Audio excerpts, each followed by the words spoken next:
Bismillahirrahmanirrahim. Assalamualaikum warahmatullahi wabarakatuh. Baiklah, sebelum Ibu memulai mata pelajaran hari ini, marilah kita belajar menurut keyakinan kita masing-masing. Berdoa dimulai.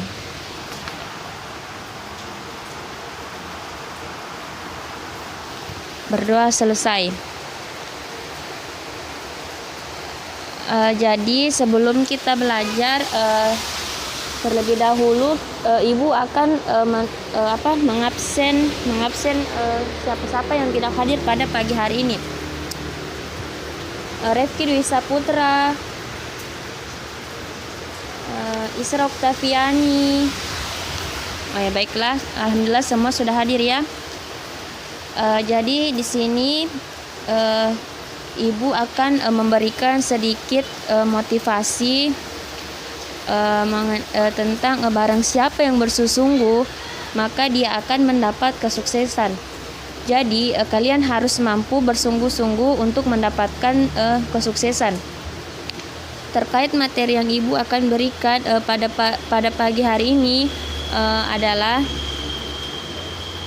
hari ini, yaitu pengertian dan contoh laporan hasil observasi.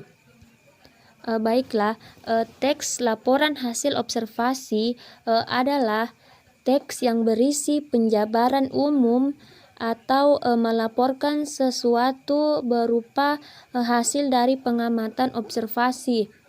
Dan teks laporan observasi juga disebut dengan teks klasifikasi karena memuat klasifikasi mengenai jenis-jenis sesuatu berdasarkan kriteria tertentu. Kemudian fungsi teks laporan hasil observasi.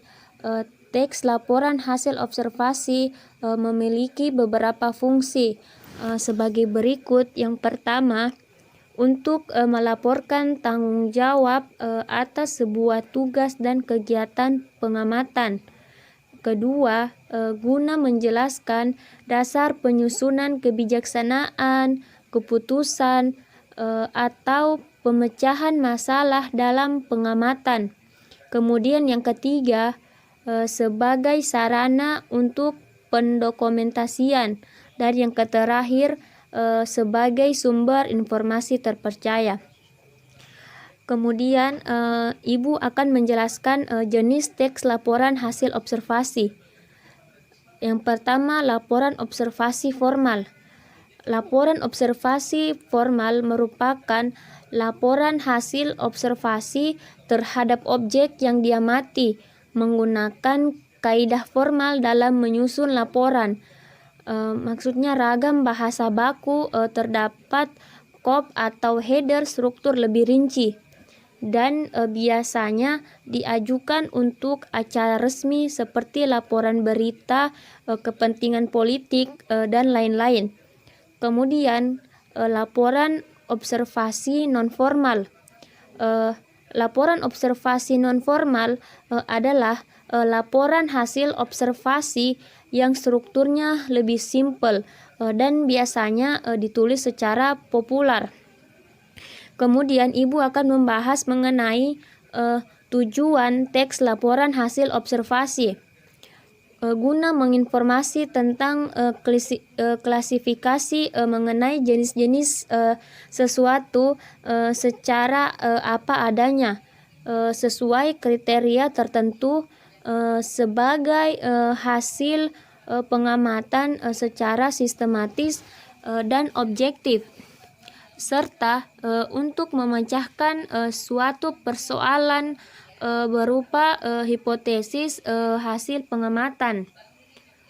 Untuk memberikan sebuah informasi tentang klasifikasi mengenai suatu hal berdasarkan fakta yang sesuai kriteria tertentu sebagai hasil pengamatan secara sistematis dan objektif, serta untuk memecahkan suatu permasalahan berupa hipotesis hasil pengamatan.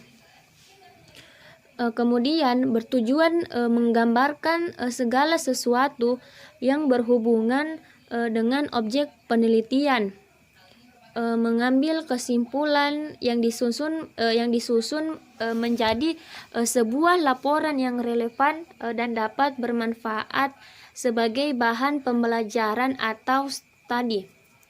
Dan beberapa hal yang dijadikan alasan mengapa sebuah observasi itu perlu dilakukan untuk mengetahui segala sesuatu yang berhubungan dengan objek secara langsung dan jelas tanpa perlu menduga-duga atau mengira-ngira. Selain itu, observasi yang dilakukan pada kalangan anak-anak biasanya hasilnya itu lebih tepat daripada observasi pada orang dewasa. Dan hal itu dikarenakan orang dewasa cenderung tanpa sadar membuat jawaban dan tidak apa adanya. Kemudian ibu akan menjelaskan berikut adalah tujuan lain dari teks laporan dari hasil observasi. Yang pertama, mendapatkan teknik atau cara terbaru yang belum pernah dieksplor. Yang kedua, mengatasi suatu permasalahan atau persoalan tertentu. Yang ketiga, mengambil keputusan yang jauh lebih efektif. Yang keempat, mengetahui perkembangan suatu permasalahan. Dan yang kelima, melakukan pengawasan atau perbaikan. Dan yang terakhir, menemukan teknik atau cara terbaru. Kemudian, ibu akan menjelaskan mengenai ciri-ciri teks laporan hasil observasi. Biasanya, teks laporan hasil observasi mempunyai bentuk yang hampir sama dengan teks deskripsi. Tetapi sebenarnya sifat kedua teks tersebut itu sangat berbeda, karena teks laporan menggambarkan sesuatu secara umum dan sesuai fakta apa adanya tanpa ada opini atau pendapat penulis. Dan sedangkan teks deskripsi menggambarkan secara khusus, unik dan individual, dan menggambarkan sesuai dengan sudut pandang penulis. Kemudian struktur teks laporan hasil observasi. Ada dua struktur utama yang membantu teks laporan hasil observasi sehingga menjadi satu kesatuan struktur teksnya, yaitu pertama, pernyataan umum atau klasifikasi merupakan pembuka atau pengantar mengenai hal yang dilaporkan. Di tahap ini akan disampaikan bahwa benda-benda di dunia bisa diklasifikasikan berdasarkan kriteria persamaan dan perbedaan. Kedua anggota atau aspek yang dilaporkan merupakan bahasan atau rincian tentang objek yang diamati. Struktur lain dari teks laporan observasi yaitu pertama, definisi umum merupakan pembukaan yang berisi pengertian mengenai sesuatu yang dibahas di dalam teks. Kemudian definisi manfaat merupakan bagian menjelaskan manfaat dari sesuatu yang dilaporkan. Baiklah, jika ada yang belum mengerti silakan bertanya. Baiklah, jadi semuanya sudah mengerti. Ibu akan memberikan tugas mengenai contoh-contoh laporan hasil observasi. Baiklah, untuk hari ini kita cukupkan. Mengenai tugas yang ibu berikan kepada kalian, jangan lupa mengerjakan di rumah. Dan tak henti-hentinya juga ibu mengingatkan agar kalian senantiasa menjaga kesehatan dan jangan lupa beribadah kepada Allah Subhanahu wa taala. Sekian dari ibu. Sebelum pulang, marilah berdoa. Berdoa dimulai. Ya, berdoa selesai. Assalamualaikum warahmatullahi wabarakatuh. Sampai bertemu minggu depan.